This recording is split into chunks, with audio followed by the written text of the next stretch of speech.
Hi, everybody. Welcome to English Digest. I'm Stephanie. I'm Tom. Hey, it's our all-English lecture. So we're going to do our best to explain this news story. We've got a court is now in session online. We have got a story about how things changed during the pandemic.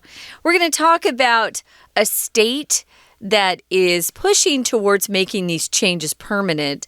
And we'll talk about what we think about it. You can have that discussion yourselves.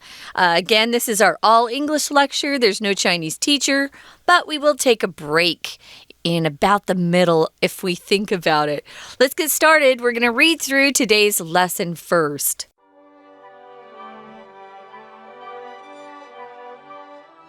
All over the world, the COVID-19 pandemic changed the way people interacted with each other, including in courts of law.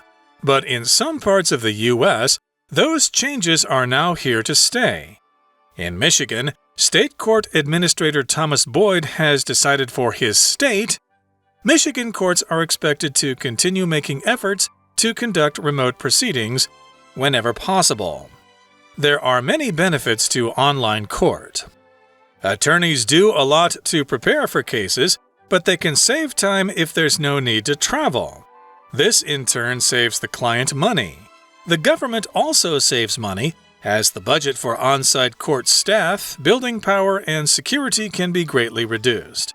Similarly, with no requirement to travel to a courthouse to observe them, public cases can be truly public.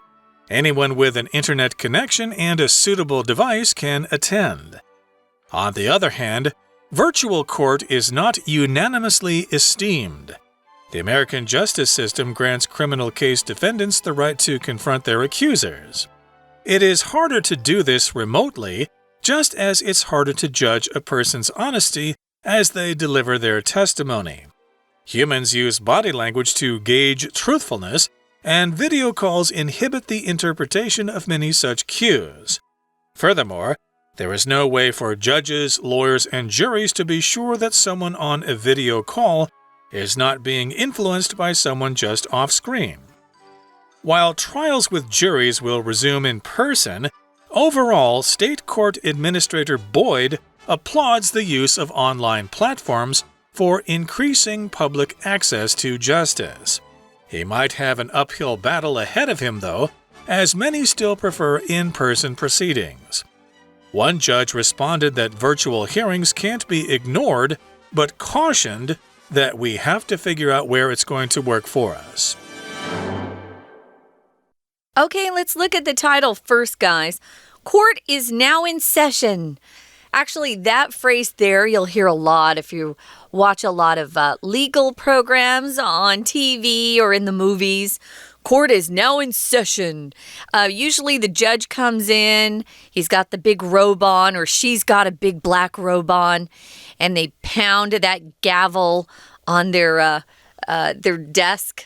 I know they're sitting, in front of everybody, and they say court is now in session. They don't say it. Somebody else does for them who works with the judge. So the difference now, though, is that we're talking about court being online. So if something's in session, it's currently ongoing. We could say there's a recording in session if we're recording, and it just lets people know you need to be quiet if they're recording because the sound will sometimes come in from outside a door or that recording booth. So court is now in session online. Let's talk about what that means and what kind of changes have taken place because of COVID-19. Well, okay, all over the world, the COVID-19 pandemic changed the way people interacted with each other, including in a court of law. So, of course, we all know about the COVID-19 pandemic. It's not just an epidemic, but it's a pandemic because it's all over the world and it involves all sorts of countries. And, of course, it changed the way people interacted with each other. We all know this, of course. Many of us had to work from home or we had to attend classes at home. So, again, it did changed the way we interacted with each other, how we communicated with each other, and that also included in courts of law. Okay, so of course, if you had to go to see the judge, if you were accused of a crime or something, you couldn't just go to the courtroom because people were afraid that you would spread the virus or you would get infected by the virus. So a lot of this stuff moved online. Which a lot of things did, right? School did, work moved to online. It's changed a lot of things. So we've got, we're going to talk about the court and some of the people that are involved in the legal system. So in some parts of the U.S., this was happening in the U.S., these changes, it says those changes are now here to stay. In some places, each state is different. That's what's unique about the United States. Our federal government doesn't control the states necessarily. States have more power, or they're supposed to, than the federal government, according to our Constitution. So we're going to talk about one state. It is closer to you, Tom, than me, Michigan, which I consider to be up north in a colder area of the United States. In Michigan, they've got a state court administrator. He's someone who just administrates. He's not a judge. He is not a lawyer. He may have been before he became an administrator, but he has decided for his state.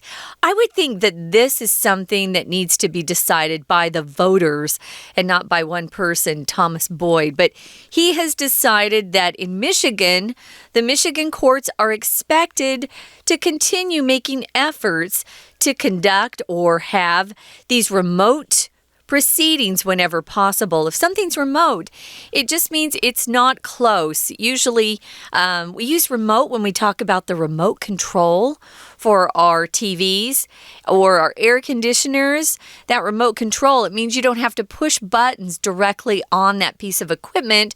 You just point that control, the remote control, towards whatever you're trying to change, and it will happen. So these are remote proceedings, meaning they're not going to be on location and meeting in an actual court, but they're going to be online, like a lot of things moved to online during the pandemic. Right, and of course, to proceed means to move forward and do something. So a proceeding is when something happens, like a court of law. Those would be proceedings. And of course, his advice is to continue to have those proceedings take place online. They will make those efforts to conduct remote proceedings whenever possible. This is very vague, though. He's not being very specific here. He's just saying that, well, if you can, try to do it. If you can't do it, well, it's okay too. So it's not really a law or anything. It's just a suggestion, and a very vague suggestion at that. And here in the next paragraph it says, there are many benefits to online court. There are many advantages to having an online court. Okay, so indeed, you might think it's a bad idea, but there are some reasons why it's a good idea. And these are some of the benefits as follows. We're going to talk about the benefits first, and then maybe the downsides or the cons of this online court that we're talking about. So in paragraph 2, here's the first vocabulary word that we have. It's attorney. This is the plural form, attorneys. An attorney is exactly the same as a lawyer. When I was growing up, I usually didn't say my dad is a lawyer. I would say my dad's an attorney. And they often have signs or plaques on their doors or their office buildings that say attorney at law or attorneys at law, meaning you know that that building is filled with lawyers or attorneys if you have a legal problem. So attorneys do a lot to prepare for cases. They do. But they can save time if there's no need to travel. Now, some of these cases, maybe the defendant, we're going to talk about what that is in a minute. Maybe they've hired a really famous attorney who lives in another state. So that attorney has to fly in for court. Most attorneys, though, live in the same city as the courthouse that they're trying the case in, but not always. My dad has gone out of state for some cases, and those travel expenses are charged to the client. So if you don't have to travel, it's much cheaper for your client. It can save them money. Indeed. And of course, in the United States, we have these long commuting times when you have to drive from your home to your office. In some places, that can take up to an hour, maybe even 2 hours. Sure. So that seems to be wasted time while you're just sitting on your duff, driving in traffic. Oh, wait, Tom. What is your duff? Well, your butt, basically. So yeah, you're just rear sitting end, there. your butt. You're not supposed to be playing on your phone, but some people probably try to save time with their work by playing on their phones while they're driving. But that is against the law. That is dangerous. So yeah, try to listen to music or something like that when you're driving. Don't play with your phone. Don't play. But the point is that attorneys, of course, have... well, their time is valuable, so if they can save time, that can save time for everybody else involved. It says here, this in turn saves the client money. And if you've ever hired a lawyer, you know that they're not cheap. And of course, if the lawyer is charging you by the amount of time they spend on your case. And they do. So you could be spending a small fortune for legal representation if somebody decides to sue you because you ran into somebody, because you ran the red light or something like that. So that can cost a lot of money. But, the fee might come down if the lawyer or the attorney can save time as well. The government also saves money. Think about the staff that work inside the courthouse. The court is the word we use to talk about the whole legal proceeding, the court. I'm going to court and sue. I'm going to sue you. But it's the courthouse that they're going to. And there could be several different courthouses within the same large building. That's possible. But the government has to hire people to work on site. Remember, there's someone who is taking notes during the whole proceeding, who is writing down every word the judge says and every word the attorneys say on both sides. The witnesses, they write down everything. They're typing, they're stenographers. They're very good at what they do. You can save money on power. You don't have to turn on the lights and use the air conditioners. I'm sure that's expensive. And there's also a lot of security nowadays in the courthouse because a lot of people are angry when they go to court, either because of a divorce or maybe a murder. And before they had security, Tom, you know that we had some people who were shot to death in a courthouse. So there are security guards everywhere. Yep, and of course, if you go to YouTube, you can find lots of videos that show angry people in court trying to attack the judge or trying to attack the accused person. Or the witness, and stuff like that. The attorney, anybody. Right, so of course you can't let people get hurt in court, so you need security guards there. And of course, there's more and more violence going on all the time. And of course, if you're doing this online, then security can be greatly reduced. And similarly, with no requirement to travel to a courthouse to observe them, public cases can be truly public. So indeed, we don't got the requirement to travel to a courthouse to observe those cases. So, of course, people, I guess, can watch them from anywhere. It's truly public. It's not just limited to a few people who are able to drive to the courthouse. Yeah, there aren't a lot of seats or benches in a courtroom. So there's not a lot of space for visitors or viewers. And if it's a very public or famous case, people line up to get inside a courtroom because it's kind of entertaining, to say the least. So, yeah, you can save a lot of money if you don't have to go and hold a case on site. On site just means on location. You could say that too. We're going to talk more about this, guys. But first, we're going to take a quick break and then we'll be back.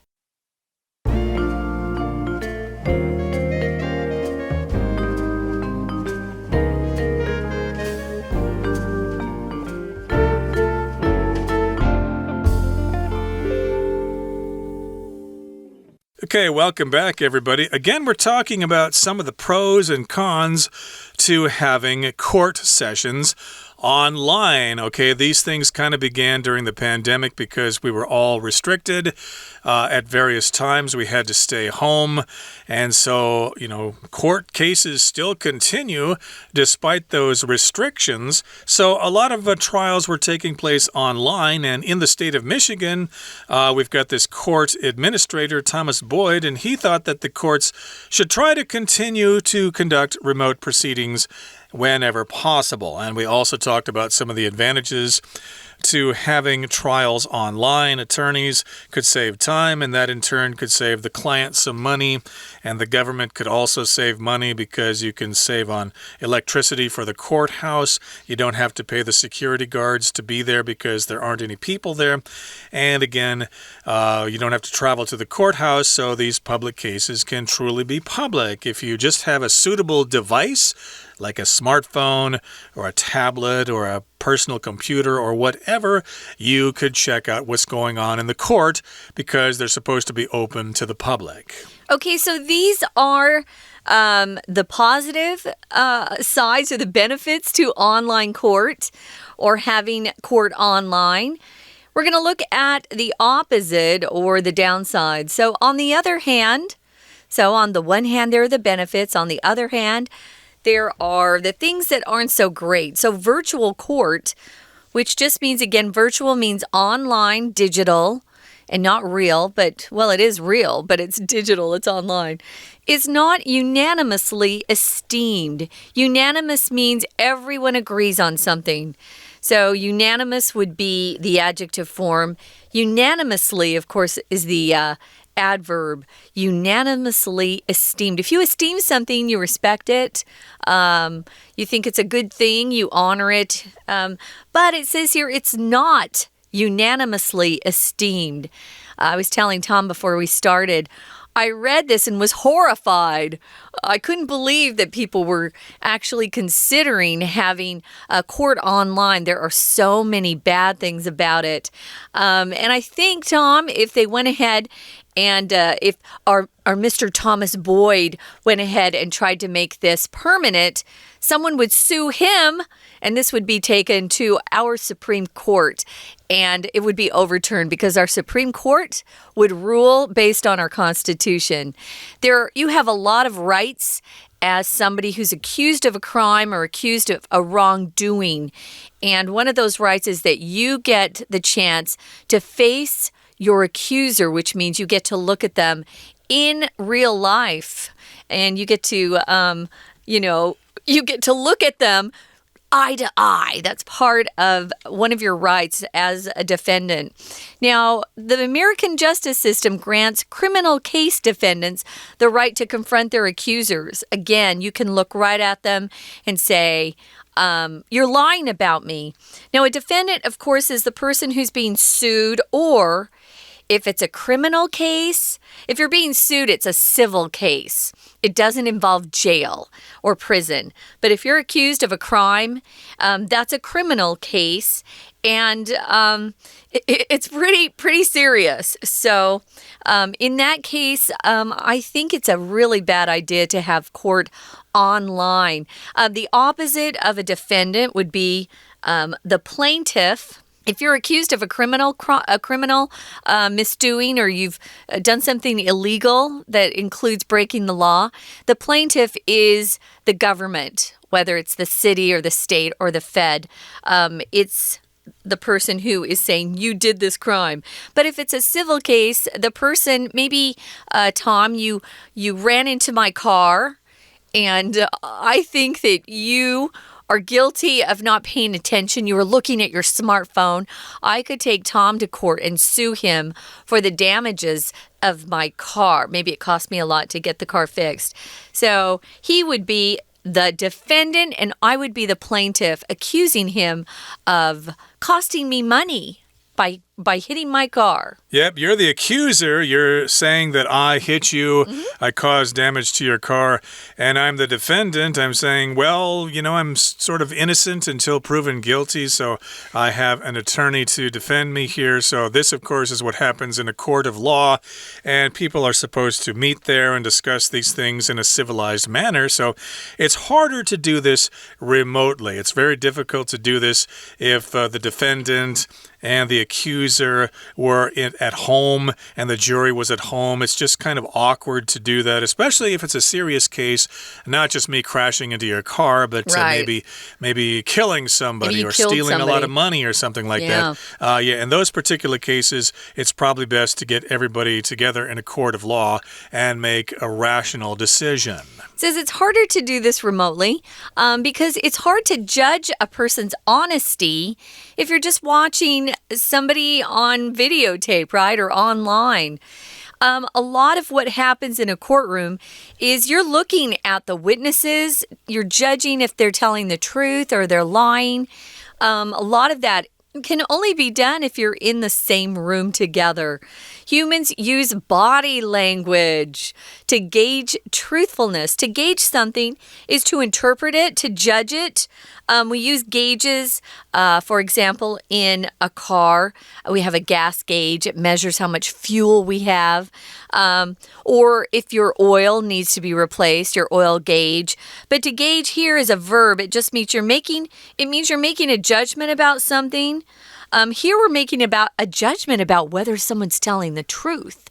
And sometimes you can't see that if you're watching someone online. It's good to see if they're moving their body, if they're sweating. The attorneys couldn't question them very closely. Sometimes they want to get the witness upset, and so they'll stand really close to them and try to get them to actually break or, confess something that they hadn't confessed before. Indeed, and of course, movies about trials are best when everybody's there. Totally. You're out of order. The whole trial's out of order, etc. It gets quite dramatic there. And I did want to mention that this word gauge here is very tricky because the spelling kind of suggests that you should pronounce it gouge, which is weird. No one would pronounce it that way, but the correct pronunciation is gauge. Like every month, of course, you need to get a reading from your water gauge so you can pay your water bill, or your electric gauge. Right. Those are basically the instruments that are used to measure something. But again, as Stephanie said, we're using the word gauge as a verb here, and it just means to measure or to interpret or to check something out, to investigate truthfulness, to sort of measure it. To judge something, Video calls, they will inhibit the interpretation of many such cues. So here we've got inhibit. That just means to kind of get in the way of something, to block it, to make it not so smooth. Yeah, if you interpret something, that's the way you see it. That's how you explain it. So a cue could be somebody moving around in their seat, not being, comfortable. Maybe they're nervous because they're lying. That's a cue. And if you can't see those very clearly, then it affects your interpretation. You're not able to gauge whether someone's truthful or not. Furthermore, there is no way for judges, lawyers, and juries to be sure that someone on a video call is not being influenced by someone just off screen, someone you can't see in the picture. Maybe someone's giving them notes that they're suddenly looking at, You can't do that in a courtroom. We'd see you. What's a jury? Well, it usually, at least in America, it usually is a group of 12 people who have nothing to do with you, but they're normal people who get asked by the government to come in and serve on a jury for a couple of days or couple of months. And they're the ones who judge whether someone is guilty or not guilty, Or if somebody, remember Tom hit my car, they might decide whether Tom was not paying attention and he needs to pay me money. The jury would decide how much he would have to pay me. So the juries are very important in the American justice system. I did want to mention that jury does refer to one group of people at a trial, okay? The jury, okay? Ladies and gentlemen of the jury. Okay, so here we're saying juries because we're talking about different groups of people at different trials, okay? So don't make the mistake of referring to the different people in the jury as the juries. Oh, the juries are sitting over there. No, that's wrong. They're called juror. Yeah, jurors. J-U-R-O-R, the juror or the jurors. That would be the noun form, and then the whole group is the jury. And oftentimes you hear members of the jury, etc., etc. So, of course, these judges and lawyers and members of the jury could not be sure that somebody was getting notes or coaching from someone off screen, which means they're somewhere in the room, but they're not on screen. You can't see them. Now, moving on to the next paragraph here, it says, while trials with juries will resume in person, overall, State Court Administrator Boyd applauds the use of online platforms for increasing public access to justice. So these are trials that have juries, and yeah, you just can't conduct them online, so they will resume in person. They will continue in person, but still we've got the State Court Administrator, Mr. Boyd. He applauds the use of online platforms for increasing public access to justice. Maybe for some things like traffic violations or something like that. To applaud usually just means, oh, yeah, you did a good job, yay, to applaud. But in this case, it just means you support something or you think it's good. Yeah, which is a great use of it, yeah.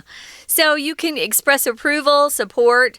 They applauded this change in policy. Well, he might have an uphill battle, though, in front of him. If you have an uphill battle, it means whatever issue you're facing, it's not going to be easy for you to win or to convince people to do it your way, because many people still prefer in-person proceedings. That would be me. One judge responded that virtual hearings can't be ignored. A hearing is just when you get a chance in your case or your trial to face a judge and explain what's going on. It could be before the jury is even selected. So a hearing is an official word in a court of law. This judge cautioned, which is just saying he was warning people to be careful. He cautioned that we have to figure out where it's going to work for us. Yeah, I'm sure if this continues in some of these states, you know, if someone doesn't feel like they're getting justice according to the law, this will be a case that will actually end up going to our Supreme Court and being decided. So to caution someone, just to give them a warning, oh, you got to be careful. I caution you not to go above the speed limit when it's raining in particular, because you might get in a crash. So yeah, you can caution people by just warning them. Yeah, I remember in winter one time, my roommate Jay said, I caution you about the sidewalk. And then he slipped and fell on his butt, and that was quite funny. So in any case, yes, he cautioned, or he kind of let us know to be careful. He said, we have to figure out what's going to work for us. And that's the nice thing about the American justice system, that they can try this out, and it will go through various courts until it reaches the Supreme Court, and these things will work out in the end. I'm optimistic about that. Okay, that brings us to the end of our discussion for today, and it brings us to the end of our unit for today. So thanks for joining us, and please join us again next time for another edition of our program. From all of us here at English Digest, I'm Tom. I'm Stephanie. Goodbye. Bye.